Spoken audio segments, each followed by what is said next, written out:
Hello, outdoor adventurers. Dylan Tomine is a Patagonia fly fishing ambassador, writer, father, conservation advocate, and author whose newest book is titled Headwaters: The Adventures, Obsession, and Evolution of a Fly Fisherman. Dylan, thank you for the time. How you doing today? I'm great. Thanks for inviting me to be a part of this. It's a great podcast, so thank you. I appreciate that. We've had to reschedule this a couple of times. I'm glad we're finally getting to do it, though. So, for people who are maybe unfamiliar, what was your goal with this collection of essays and short stories?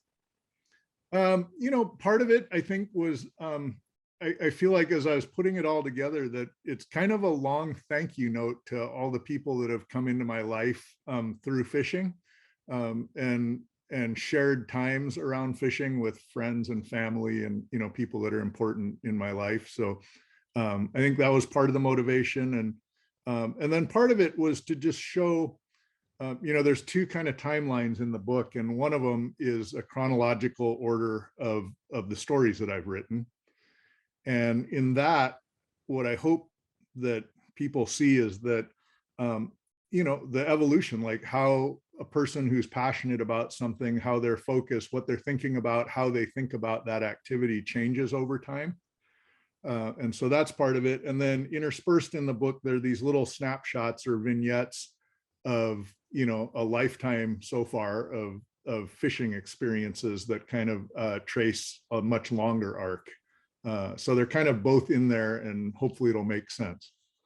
So you are, no pun intended here, completely hooked on fishing, specifically fly fishing, and even more specific than that, a love for pursuit of steelhead trout.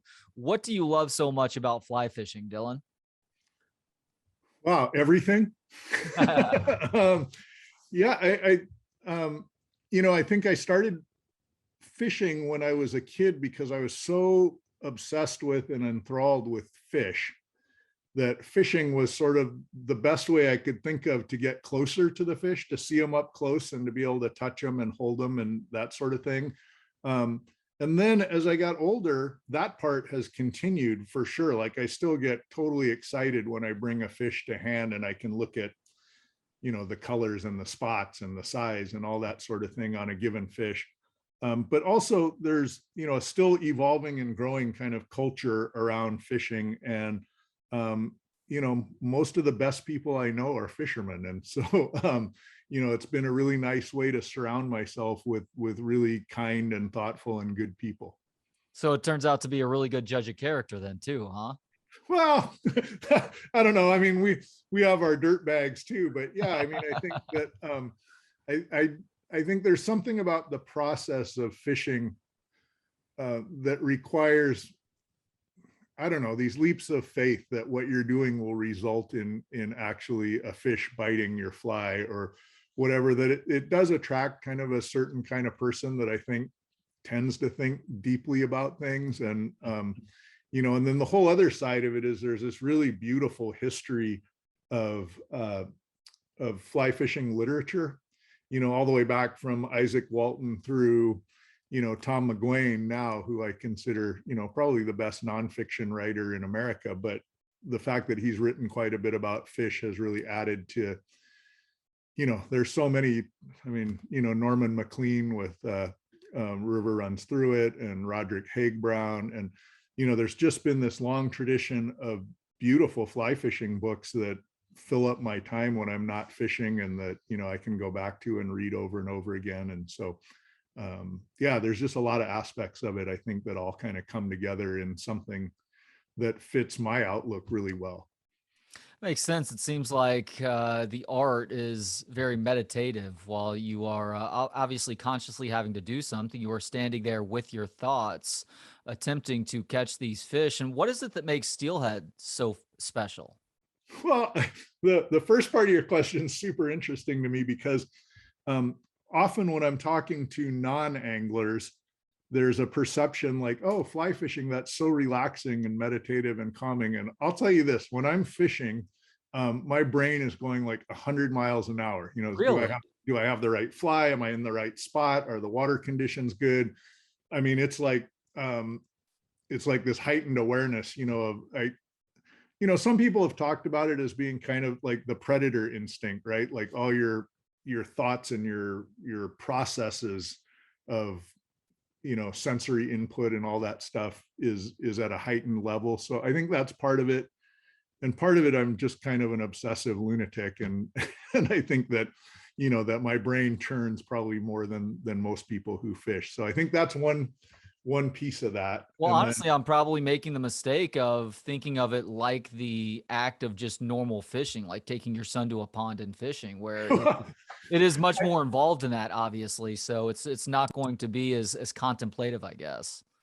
yeah, and well, I'm just talking about my own perspective. I'm sure there are people that relax when they're fishing, but the beauty of having that level of obsession is really, to me, is that it crowds out all the other doubts and thoughts and things that plague modern life, work things or kid things or family like any of the financial thing, all those things go. I mean, because the focus becomes so sharp that in a way, I guess it's relaxing because you're not thinking about all the normal day-to-day things that people think about. So in some ways, I think that's right.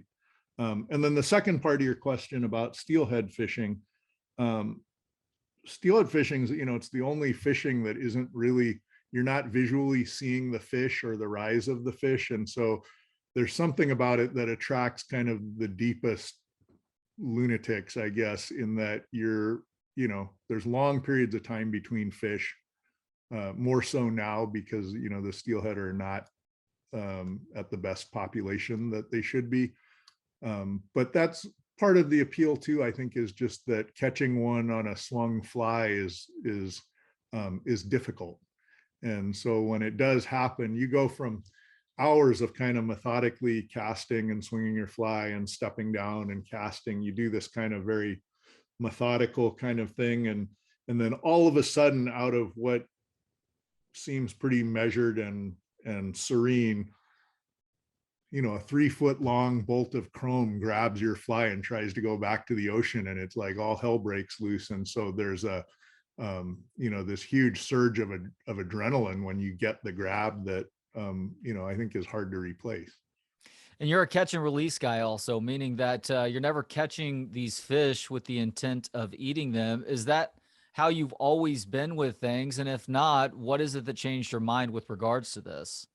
I've kind of come full circle on that. I started out as a kid that went and caught trout out of the local creek and stuck a stick through them and roasted them over a little twig fire, and that was sort of part of the fun of it, to being strictly catch and release.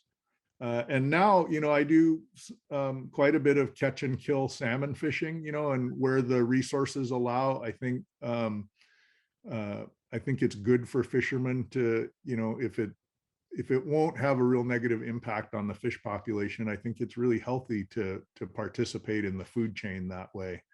Now with steelhead and in a lot of the trout fisheries today, there's simply too much pressure for everybody to take one home and eat it. And so in those places, I think as a management tool, it's just necessary. You have fished all over the world, West Coast, East Coast, Japan, the Arctic, down in Argentina as well. And as you pointed out, the Argentines drink their morning yerba mate tea out of dried goat scrotums. You partook in this custom as a visitor. Just how was it, Dylan? You had to bring that up, Trey, like that of all the things in the book. I'm a big dried goat scrotum guy. No, I think most of the mate is drunk out of these gourds, but some of the more hardcore gauchos cover the gourd with like this tan skin from the scrotum of a goat. And I don't know what the appeal is or why exactly that happens, but it seems like it's kind of a fun joke to play on the visitor, that they're like, here, drink this. And then you drink it, and then they tell you what you're drinking from, and it's real funny to some of the people there. So it might be just sort of a tourist gag. I don't know. How did it taste? Like goat strip? No. A little nutty. Yeah, there you go. Yeah, no. mate to me, I always tell people it tastes like lawn clippings, only really bitter. Yeah, yeah, Um, that's a good so there's description.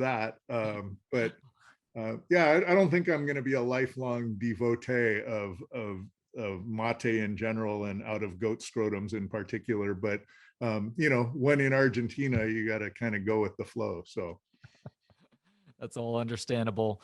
One of, if not the biggest fish you've ever hooked was a 40.5 inch by 23-inch steelhead. Just how much of a fight was that for you?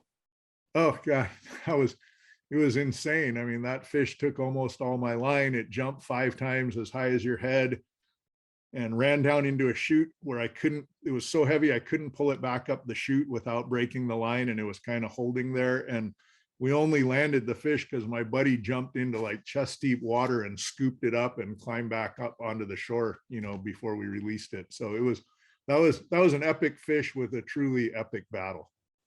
Was it as big, bigger, or maybe a little bit smaller than you expected based on the fight? We had it on long enough, and it's sort of a teamwork thing. So I'm running downstream and the fish is peeling line out and jumping. And by that time, both my buddy and I knew that it was a really big fish. But most of the time, I think when you don't really realize how big it is until it's like actually up close. And when he lifted it up out of the water and then we set it down in the shallows to kind of look at it for a second, and we were both, I mean, that's a really, really big fish for steelhead. So it was, the gravity of the moment was certainly there. What is the Skykomish River, and why is this such an important body of water for you, Dylan? Skykomish for a lot of years was my home river. I learned it better than any other body of water that I fished. I moved to Seattle because the Skykomish is a big, beautiful river, only about 40 minutes from downtown Seattle, so I could fish it on a daily basis. It historically had an incredibly robust run of really big steelhead in the spring. And the water there is really conducive to fly fishing for steelhead. It has big, broad gravel bars and riffles, and so to me, it was kind of like home for a lot of years. And it's significant now because in 2001 they closed down that fishery because the fish were becoming so scarce that even a catch and release fishery was deemed like too dangerous to mess around with even the last of that population. And it was heartbreaking then, and it's heartbreaking to me now because here we are 20 plus years later and it still hasn't reopened. Why did the steelhead population dwindle so much in that river? I think, I mean, it's in some ways it's sort of the death of a thousand cuts. There was development happening in that watershed with a lot of toxic runoff from shopping mall parking lots and brake dust from cars. There was some habitat degradation from logging. There was a bunch of different things. I think the primary limiting factor on the Skykomish, though, was that they ran a really, really large hatchery program there. And the hatchery genetics, they're basically domestic fish that end up mating with the wild fish, and the genetics, I think a lot of the research shows that if a wild fish and a hatchery fish spawn together, the return rate of their offspring is cut by 30, 40, some people even say 50% in just the first generation, and then it gets worse from there. And we had such an intensive hatchery program there that I think that it was like a de-evolution or a devolving of the health of that run. That's crazy that the DNA changes so quickly in literally just a generation. Yeah. And, I mean, hatchery fish have evolved to survive spawning and rearing in concrete troughs and really tight masses. They don't do very well in the wild, but they put so many out, millions of baby steelhead get put out into the ocean or into the river from the hatchery, that some of them do come back. And those ones that spawn with the wild fish immediately start to degrade the genetics, and then it's compounded season after season. And so the wild genetics start to get weaker and rarer and thinner, and And eventually you end up with a situation where there's just hardly any fish. I would imagine it's the aquatic equivalent of jamming 1,000 chickens into a pen where they really don't have the room to move around and to operate as freely as these creatures are supposed to. Yeah, yeah. If you take that analogy a step farther, if you took those factory raised chickens and put them out in the wild, they wouldn't last very long, right? And then if you somehow mix 50% of those genetics with a wild, I don't know, what's the equivalent, a pheasant or something, their offspring would be 50% degraded from the genetics, from this, from an animal that was born to live in captivity versus an animal that was evolved to live in the wild. And so you run into these just really kind of catastrophic genetic problems. And it's counterintuitive, right? I mean, we've spent billions of dollars on hatchery programs throughout the United States because intuitively you think if we put more fish out there, there'll be more fish to catch, when in fact the opposite happens, that you end up with less fish. Unfortunately, the hatcheries alone probably make this question a pretty obvious answer, but is the federal government helping with conservation efforts in any substantive ways? That's a loaded question. I think it waxes and wanes based on the administration and the political party that's in power and all that sort of thing. The federal and the state governments fund the hatcheries for the most part, and that has resulted in kind of catastrophic failure of a lot of the wild fish populations, which incidentally happen for free. We're spending billions of dollars to degrade something that on its own would cost us nothing. But there have also been federal dam removals. There's been, federal changes in logging in watersheds, and so I think, there's been some good and kind of a lot of bad. And, but we have to sort of celebrate the positive stuff when we can. You mentioned dam removals as something that has been helpful. Are there any other viable solutions that currently exist to help the steelhead population rebound? I mean, to me, I think knowing that the limiting factor in a lot of the rivers is hatchery problems, I think that would be a pretty simple, it seems simple. There's a lot of politics involved, but if you just stop putting the billions of dollars into hatcheries, I think we'd see much better populations of wild fish. I think that's one way that, I'm hopeful we could go. Doesn't seem like the political will is there, but that would be really helpful. I think, the federal government can step in around harvest issues, that we over harvest a lot of salmon and steelhead. And so that could be a beneficial thing. And then the other things I talked about earlier, like changing regulations around logging, has helped. It's more of a state level government thing, but removing barriers, like, a lot of these streams have culverts so that they can cross under roads, but the salmon can't, or steelhead or salmon can't jump up into those culverts because there's too much flow. So, there's a lot of money being spent now in removing culverts or making them more passable to migrating fish. So, I think there are some bright spots. I feel like when I'm reading your writing, Dylan, that I detect at least a little bit of a Hunter S. Thompson influence. Are you a fan of Hunter S.? And who are some of your other literary influences that impact how you write? I am a fan. I'm more a fan of Hunter Thompson's writing than his life, probably. It's understandable. Me too. But yeah, I mean, for a gonzo sort of like, experiential reporting, like he's a pretty original, and I really admire his work. I think Tom McGuane has had a huge impact on me. He's actually been a really valuable mentor in my writing.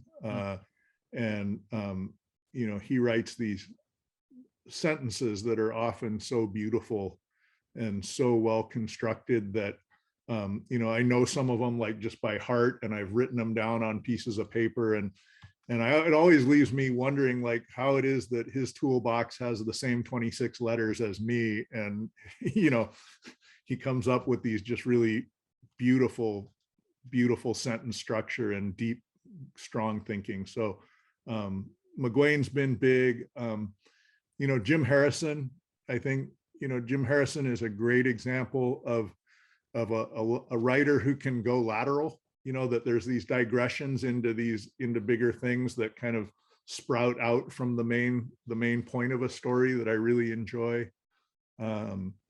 In fishing writing, I think, Ted Leeson is his book, The Habit of Rivers, kind of crowned him as the philosopher king of fly fishing.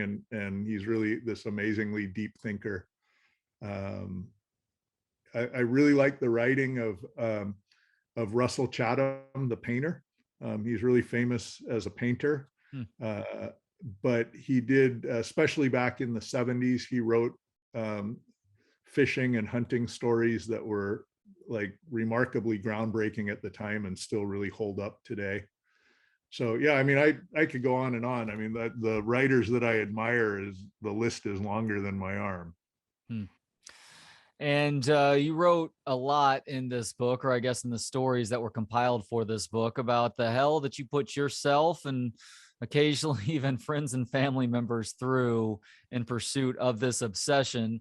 That includes some miserable conditions at times. But I'm curious, though, what do the perfect fly fishing conditions look like for you? Well, part of being a steelhead fisherman is that you just somehow have to have some kind of masochistic tendencies. Like you got to be a glutton for punishment, because a lot of times the weather's really bad. It can be miserable physically. But the perfect conditions for me for steelhead fishing is water's emerald green. It rained 2 or 3 days ago and the water's dropping now, and it's just going from being too muddy to fish to being real clear. So I like about 3 feet of visibility and water dropping rather than rising. And I'd like to be in a spot that has rocks about the size of basketballs on the bottom, and the water's maybe 4 feet deep and kind of choppy on top. And it just sounds like the average person would just be looking at the river, but that makes the blood pump if you're a steelhead fisherman. All right. Dylan Tomine is a Patagonia fly fishing ambassador, writer, father, conservation advocate, and author, whose newest book is titled Headwaters: The Adventures, Obsession, and Evolution of a Fly Fisherman. You can get it now wherever books are sold. Dylan, thank you so much for the time today, and thank you for this book. Thanks, Trey. Like I said, it's awesome to be on this podcast. I've listened to a bunch of your interviews, really enjoyed them and learned a lot from them. So thanks for making me a part of it. I really appreciate it. I love getting to speak with you Patagonia guys, Dylan. Y'all get to live a life that I'm very jealous of here in the Austin, Texas suburbs. All right. Well, thank you so much. And hopefully we'll be able to talk again sometime soon. My pleasure, Dylan. Take care. All right. You too. Thanks to Gentleman Jesus for the intro and outro music. Hear more of his work at gentlemanjesus.com. And thanks to you for hanging out. You can watch, listen, learn, and connect for free at booksonpod.com. For Books on Pod, I'm Trey Elling. Good day.